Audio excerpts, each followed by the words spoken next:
기도하시겠습니다. 오늘도 하나님 앞에 나와 예배를 통하여 영광을 돌리는 중 하늘로부터 주시는 귀한 말씀을 받고자 저희들이 이렇게 부족하면서 아버지 하나님 저희들의 마음밭을 기경하여 주시어서 옥토와 같은 마음을 가지고 하나님의 말씀을 받아들여서 결실 맺기까지 역사할 수 있도록 주님 성령께서 이 한 시간을 주장하여 주시옵소서. 저희들 온 마음과 정성을 다하여 하나님 앞에 예배드리면서 주시는 말씀도 정말 사모하는 마음으로 받아 이 말씀이 결실 맺을 수 있도록 우리로서는 부족하지만 성령께서 역사하여 주시어서 하나님의 놀라운 말씀의 역사가 일어날 수 있도록 축복하여 주시옵소서. 부족한 종을 세워주셨습니다. 입술에 파수꾼을 세워주시옵시고 하나님께서 허락하신 말씀만 증거케 하여 주옵시고 헛된 말씀이 나가지 않도록 아버지 하나님께서 입술을 주장하시고 인도하여 주시옵소서. 주님께 맡겨드리오며 예수님의 이름으로 기도드리옵나이다. 아멘.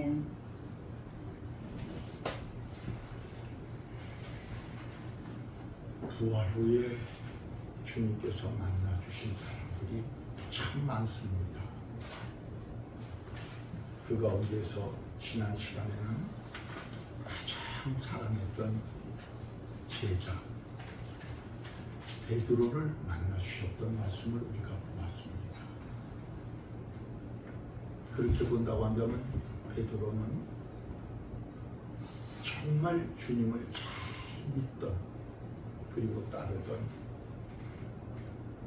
그런 사람이었습니다.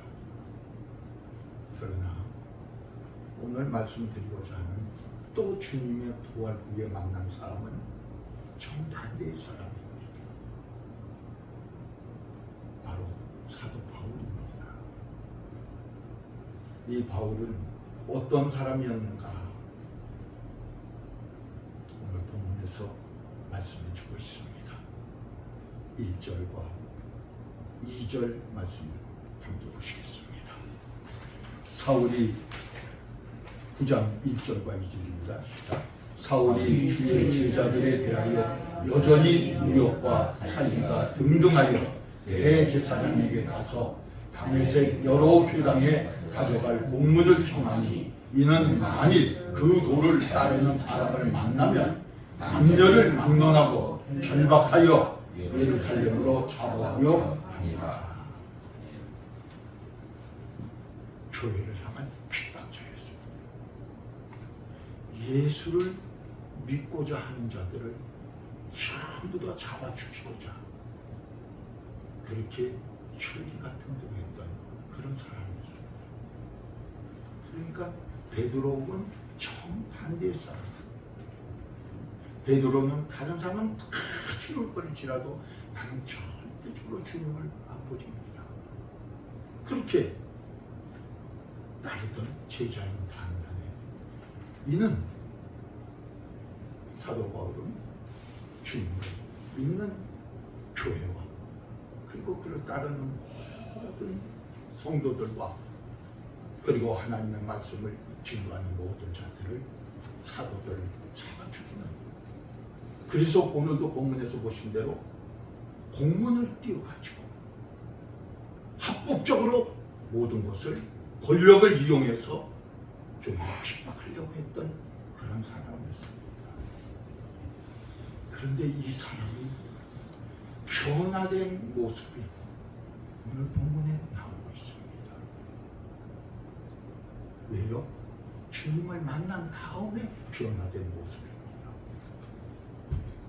그렇다고 한다면 우리가 변화된다는 것이 얼마나 소중한 것인가. 또 우리가 변화되기 위해서는 주님을 꼭 만나야 되겠다고 하는 그런 사실을 입증해 주고 있는 말씀입니다. 인간이 변하는 것은 참 어렵습니다. 그러나 반대로 변질하기는 참 쉽습니다.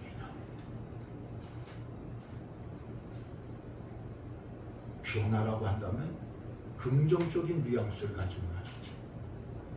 그러나 변질이라고 하면 부정적인 뉘앙스를 가지고 있는 말입니다.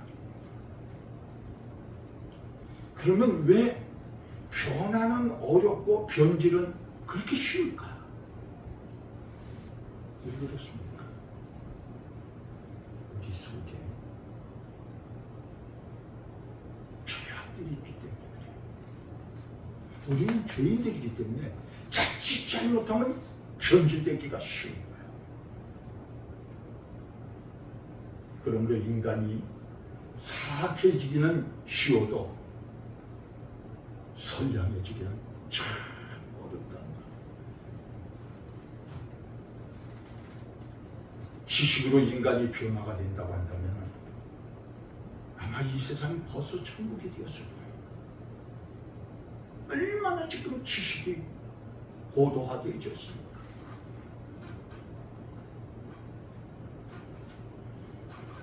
오히려 많이 배우고 정말 지식이 고도화된 사람일수록 더 사악한 경우를 많이 보지 않습니까? 지금 나라에서 일어나는 일들도 우리가 보면 못 배웠고 지식도 없고 가난하고 어려운 사람들이 지금 문제를 일으키고 있습니까? 정말 아주 지식도 많고 누가 봐도 하나도 부족한 게 없는 사람들이 얼마나 악행을 지금 저지르고 있습니까? 요새 뉴스를 보면 기가 막힙니다. 아니 왜 저렇게 살까? 저 사람은 절대로 그럴 리가 없어 하는데 오히려 그렇게 인정해 줄 만한 사람들이 오히려 더 사악하게 사는 거예요. 배운 사람들이 큰 도둑들이 되고 있습니다. 이것은 무엇을 말해요? 지식으로 사람을 변화시킬 수 없다는 거예요. 그리고 지금 법이 얼마나 많아졌습니까? 옛날보다 법 조항들이 너무나도 많아졌습니다. 제도도 얼마나 많아졌습니까? 그렇다고 해서 이 세상이 변하고 있습니까? 사람들이 변하고 있습니까? 오히려 그 법을 잘 아는 사람일수록 법대로 사는 것이 아니라 간교한 방법을 해서 요리조리 피해 나가면서 얼마나 악행을 저지르고 있습니까?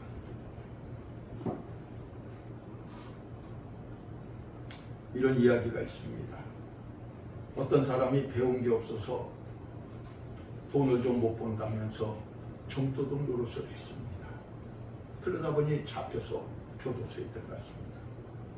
교도소 가니까 여러 가지 모양으로 잘 교화도 시켜주려고 하고 많이 가르쳐준 다음에 이제 때가 돼서 출소를 시켰습니다. 그런데 그 사람이 다시 나와서 재범이 됐습니다. 그런데 그 제목이 뭐냐면 공문서 위조, 사기범 이렇게 바뀌어버렸어요. 배우든 못 배우든 인간의 근본은 아무리 바꾸려고 하고 변화시키려도 안 된다는 것을 입증해주고 있는 거예요. 근데 오늘 본문에서 보면 정말 살기 등등하고 사악했던 한 사람, 사울이라고 한 사람이 바울이라고 하는 사람으로 변화되는 모습을 우리는 보는 거예요. 어떻게 그렇게 됐을까? 방법은 딱 하나예요. 살기가 등등해서 다 잡아 죽이고자 이제 다메섹으로 가던 중에 부활하신 예수님을 만난 거예요. 그러면서 변화가 된 거예요.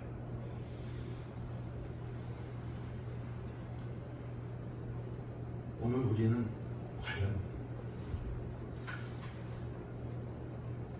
어떻게 나를 변화시킬 수 있을까? 이것이 얼마나 소중한 겁니까? 그래서 고린도후서 5장 17절 고린도후서 5장 17절 같이 봅시다. 그런즉 누구든지 그리스도 안에 있으면 새로운 피조물이라. 이전 것은 지나갔으니 보라 새 것이 되었다. 어디에 들어가니까? 그리스도 안에 들어가니까. 바꿔서 말씀드리면 주님과의 만남이 생겨지니까 새로운 피조물로 변화가 된다는 거예요. 세상의 아무것으로도 사람을 변화시킬 수가 없어요. 그리스도 안에 들어가면 변화되는 거예요. 마치 우리가 보면은 이 길거리에서 많은 고초들을 주워 모으잖아요. 그 고초들이 어디로 가는지 아세요? 용광로로 가요. 거기서 녹여져요. 녹여지면 그것이 나중에 어떻게 돼요? 쓰기 아주 좋은 고철이 돼갖고 나오는 거예요. 마찬가지예요. 우리가 그리스도 안에 들어가서 성령을 통하여서 내가 완전히 녹아지지 않으면 변화된 사람이 될 수가 없는 거예요.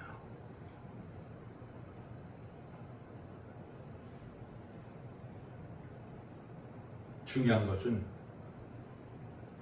우리가 세상을 향해서 맨날 썩었다고 하고 세상을 바꿔야 된다고 하고 우리 얘기들을 해도 세상이 안 바뀌어지는 거예요. 세상이 복음화되어져야 돼요.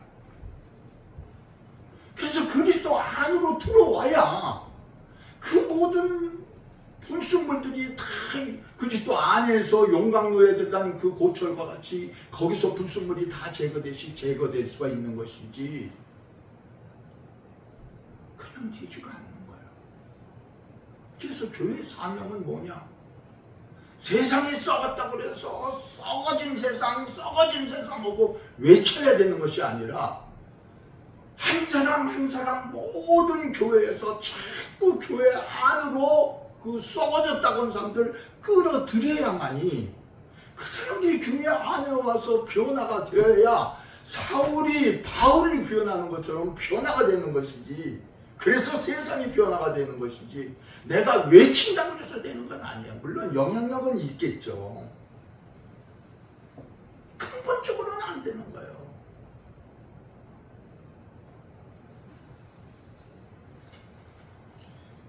그래서 우리 개개인 나 자신도 항상 말씀을 통하여서 기도하면서 성령의 감동함을 받으면서 나 자신도 매일같이 변화되어져야 돼요. 이것이 안 되면 내가 그리스도인으로서 참된 신앙의 삶을 살 수가 없어요. 왜? 우리 안에는 항상 죄성이 있기 때문에. 이걸 누가 막을 수 있겠어요? 하나님께서 막아주시는 거죠.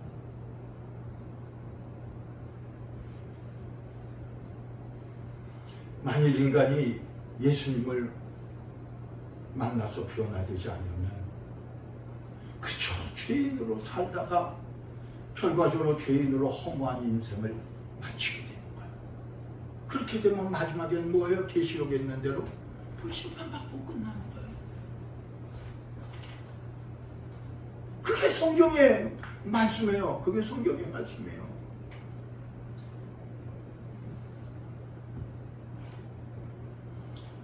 우리는 항상 부활하신 주님을 만나야 돼요.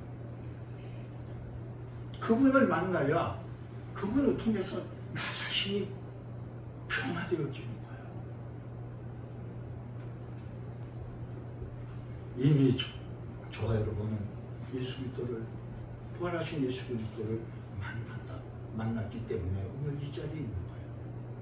그러나 그것으로 끝나면 안 돼요. 계속 날마다 만나야 돼. 날마다 만나기 위해서 뭐냐? 예수 그리스도는 말씀이잖아요. 말씀을 매일 봐야 돼요. 그것도 그냥 보려고 그러면 안 돼요. 시간을 정해놓고 계속 봐야 돼요. 그거 항상 기도하라고 그랬지만 기도도 항상 한다는 게 쉽지가 않아요. 시간을 정해놓고 기도해야 돼요.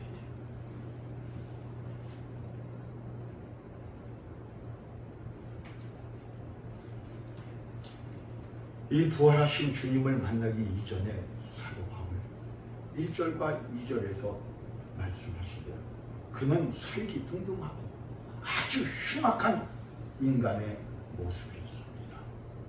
사도행전 7장에서 보면은 그 스데반을 돌로 쳐서 죽이는 그 자리에 같이 동참했던 사람이에요. 왜 그렇게 됐느냐? 이유는 당시 그 유대교 중에서도 가장 보수적인 사상을 가진 사람이 있었는데 그게 누구냐면 가말리엘이에요. 바로 그 밑에서 문화생으로 있었던 사람이 사울이었습니다. 철저한 유대주의자죠. 철저한 유대주의자로서 볼 적에 도대체 예수를 믿을 수가 없었고 예수를 따르는 사람들을 용납할 수가 없었던 거예요. 그리고 그는 아주 열심당원이었어요. 얼마나 열심히 했는지 몰라요. 그래서 사울은 누가 그에게 명령하지도 않았는데 스스로 제사장을 오늘 본문 1절과 2절에서 보신 대로 대제사장을 찾아가서 다메섹에게 여러 회당으로 가는 공문을 청합니다. 그리고 예수를 따르는 주의 제자들을 잡아들이는 그러한 열심을 나타내기 시작합니다. 여러분, 사울은 자기가 가질 수 있는 특권과 지위 모든 것을 다 사용을 해가지고 자기 생각에 저 부귀한 사람들을 어떻게든지 다 죽여야 되겠다라고 했던 거예요. 그런데 그도 나중에 깨달았지만 알고 보니 그게 잘못된 열심이었다는 거예요. 우리가 교회에서 참 여러 가지 모양으로 문제를 일으키고 이러는 사람들 보면은요, 열심히 없는 사람들이 그러지 않아요. 정말 열심히 있는 사람들이 교회에서 문제를 일으켜요. 두 가지예요. 열심히 있어서 교회에 유익을 주는 사람이 있고 열심히 있어가지고 오히려 교회에 해를 주는 사람이 있어요. 왜 그래요? 바로 알고 하나님의 말씀 통해서 바로 아는 사람은 그 열심히 교회에 유익을 주지만 바로 알지 못하면은 오히려 해를 주는 거예요. 바로 사울이 그랬어요. 정말 잘못된 열심, 무서운 겁니다. 믿음이 아닌 세상의 다른 일로 우리가 열심을 내서는 안 됩니다. 하나님을 기쁘시게 하는 일에는 열심을 다해야 되는 거예요. 그러나 하나님이 기뻐하시지 않는 것에 열심을 하면 안 돼요. 근데 사실 사울이 그 사실을 알지 못해서 그런 거예요. 3절과 오늘 보면 3절과 4절 말씀 같이 봅시다. 같이 봅시다. 시작. 사울이 길을 가다가 다메섹에 가까이 이르더니 호련히 하늘로부터 빛이 그를 둘러 비치는지라 땅에 엎드러져 들음에 소리가 있어 이르시되 사울아 사울아 네가 어찌하여 나를 핍박하느냐 하시거늘. 그 다음 5절 한 번만 더 봅시다. 대답하되 주여 누구시니까. 여기까지 봅시다. 주님이 누군지를 몰랐어요. 그래서 이런 짓을 벌인 거예요. 열심은 있는데 그 당시에 주님이 어떤 분인 줄 몰랐다 이 말이에요. 그래서 니시니까 그러니까 주님께서 뭐라고 말해요? 나는 네가 박해하는 예수라 그렇게 말씀하십니다.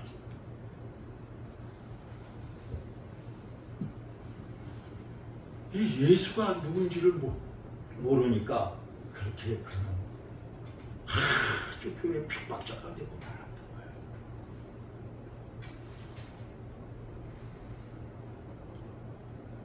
만일에 사울이 예수를 핍박하는 일이 그것이 바로 하나님을 핍박하는 일이라는 것을 알았다고 한다면 절대 그런 사람이 아닙니다. 그는 옳은 사람이었어요. 옳은 사람이었고 열심히 있는 사람이었어요. 그런데 문제는 뭐냐면 잘못 알았어요. 알지 못했어요. 여기서 중요한 말씀은 다메섹 이전의 사울은 자기가 행하는 그 모든 일들을 잘 알지 못했기 때문에 옳은 줄로만 알았다는 거예요. 옳다고 생각한 거예요.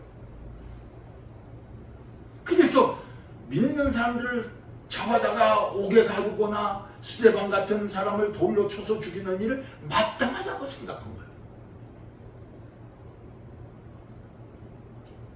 우리는요, 내가 옳은가 옳지 않은가 그걸 내 스스로 판단할 수가 없어요.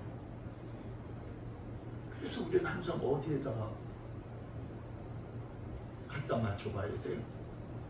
성경을 통해서 갖다 맞춰봐야 돼요. 성경에서 과연 이것이 옳은가 안 옳은가는 가르쳐주고 있으니까. 내 감정으로 해서 안 돼요.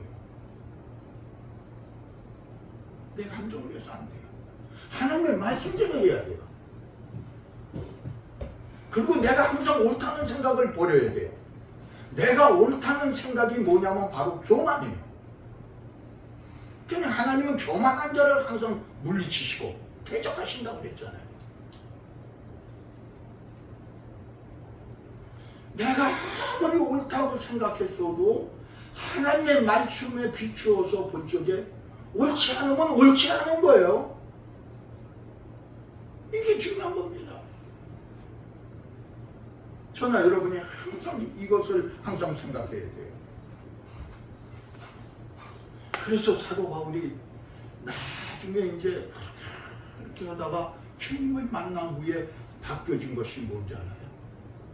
거기 오늘 거기 보세요. 고린도전서 15장 8절부터 9절 그 말씀 한번 보세요. 같이 읽읍시다. 시작. 맨 나중에 만삭되지 못하여 난자 같은 내게도 보이셨느니라. 나는 사도 중에 가장 작은 자라. 나는 하나님의 교회를 박해하였으므로 사도라 칭함받기를 감당하지 못할 자라. 그가 예수님을 만난 다음에 깨달은 게 뭐예요? 나 같은 사람은 정말 만삭되지 못할 난자 같은 팔색둥이다 이거예요. 딴 사람들은 10달 다 차서 나지만 나는 10달도 다 차지 못해서 난자 같은 사람이다 이게요. 부족한 사람이다. 굉장히 그전에는 자기는 온전한 사람이라고 생각했는데 예수님을 만나보니까 나는 아무것도 아니구나.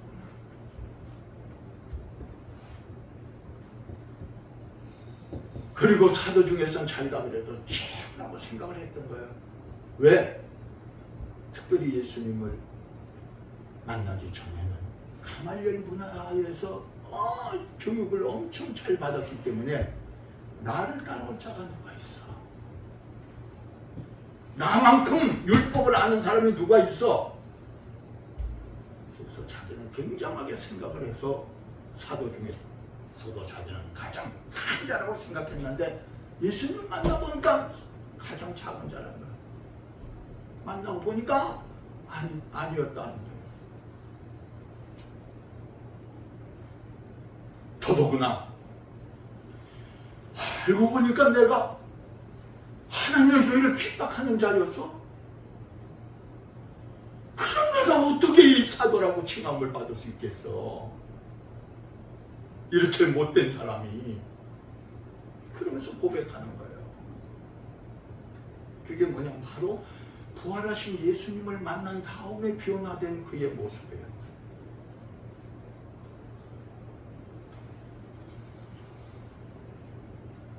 뿐만 아니라 그가 나중에 그렇게 해서 눈을 뜨게 됩니다. 오늘 본문 8절 보십시다. 같이 읽읍시다. 시작. 사울이 땅에서 일어나 눈은 떴으나 아무것도 보지 못하고 사람의 손에 끌려 안식으로 들어가서 눈을 떴지만 아무것도 볼 수가 없었어요.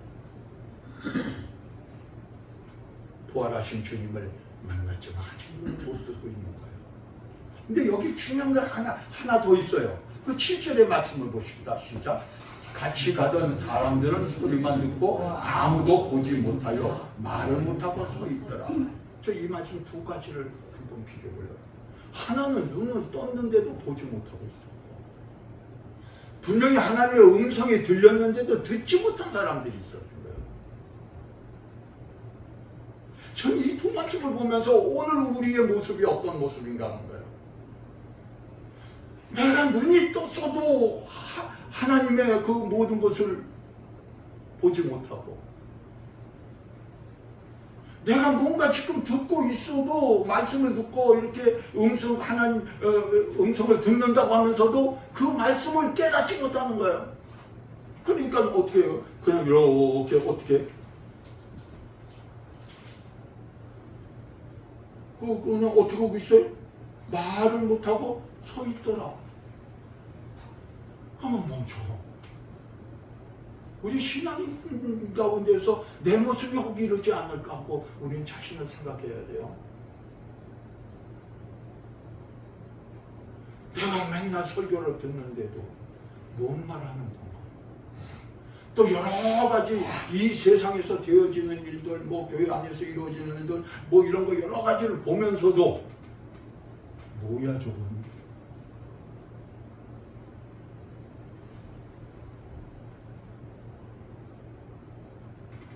이거는 세상 사람들의 모습이에요.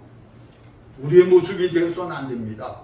이 세상에는 눈이 떴지만 보지 못한 사람들이 너무나도 많이 있습니다. 그래서 그 고린도후서 4장 4절에서 보면 그 중에 이 세상 신이 믿지 않는 자들의 마음을 혼미케 하여 그리스도의 영광의 복음의 광채가 비치지 못하게 함이니 그리스도는 하나님의 영광이에요.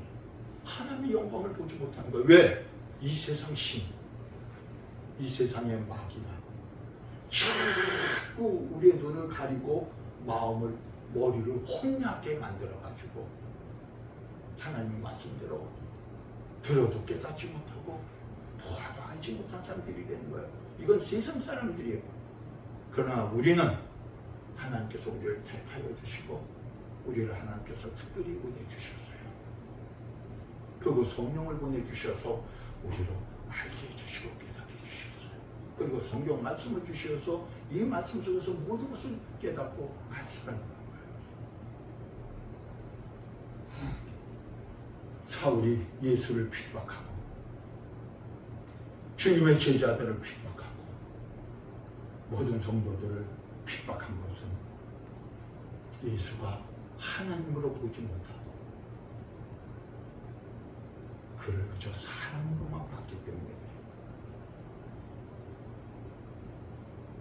하나님의 아들이나 그리스도로 보이지 않았기 때문에 그랬어요.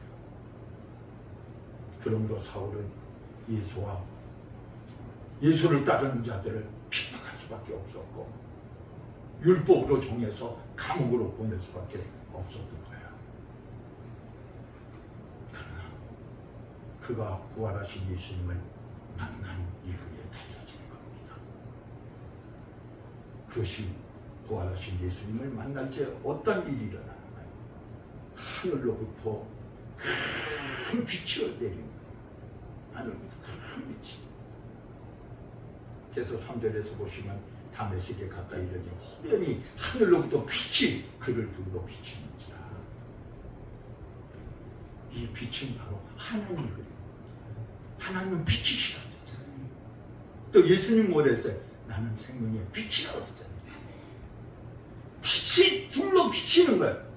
그러면서 땅에 엎드렸을 때 거기 놀라가지고 거기 땅에 엎드렸으니까 소리가 있어 이러시대.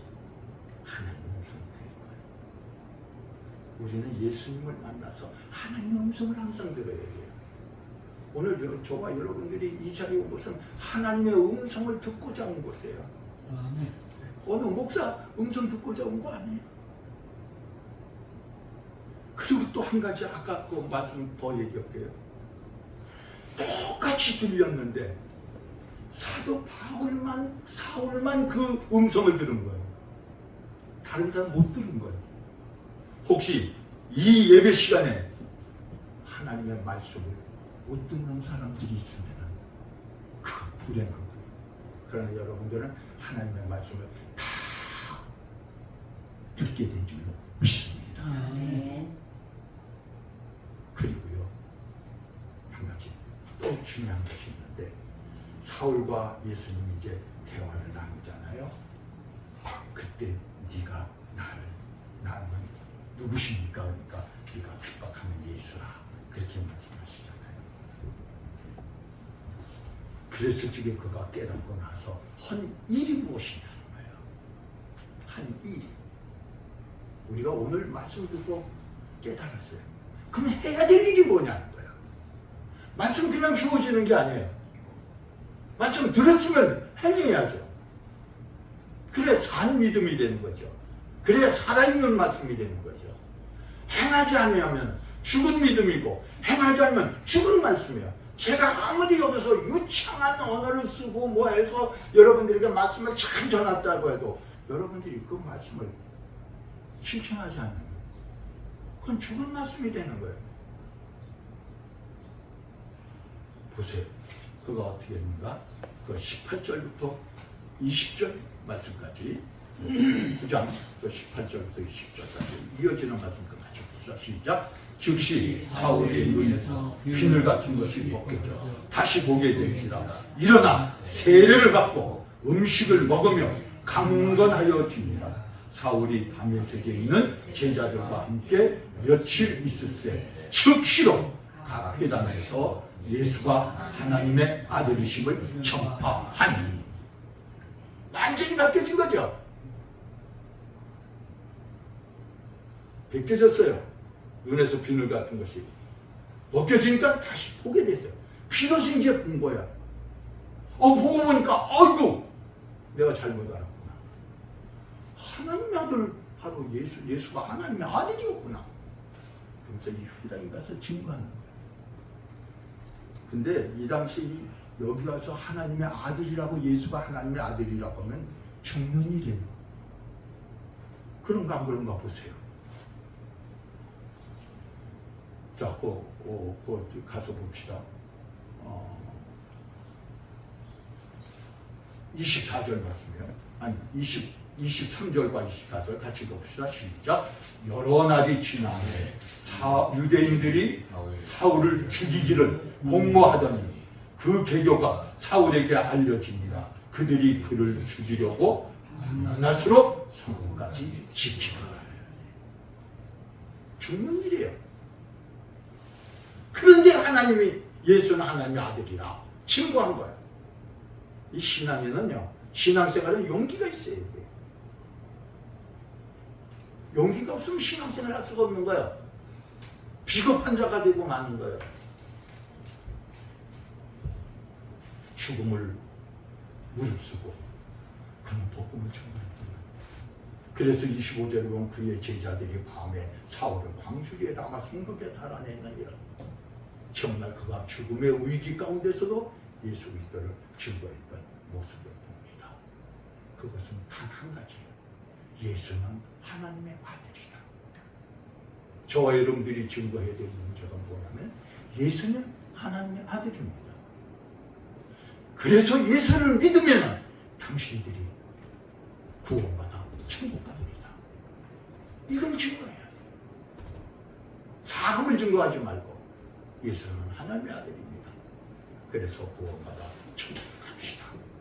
이런 용기를 가지고 우리가 신앙의 삶을 살고, 그리고 우리가 정말 변화된 모습이 인간의 어떤 도덕적인 변화를 말하는 것이 아니라 근본적인 내 속에 새로운 피조물이 되어서 하나님의 종으로서 쓰임받는, 제자로서 쓰임받는 우리 모두가 되시기를 주님의 이름으로 축원해 드립니다. 아멘. 같이 기도하십시다.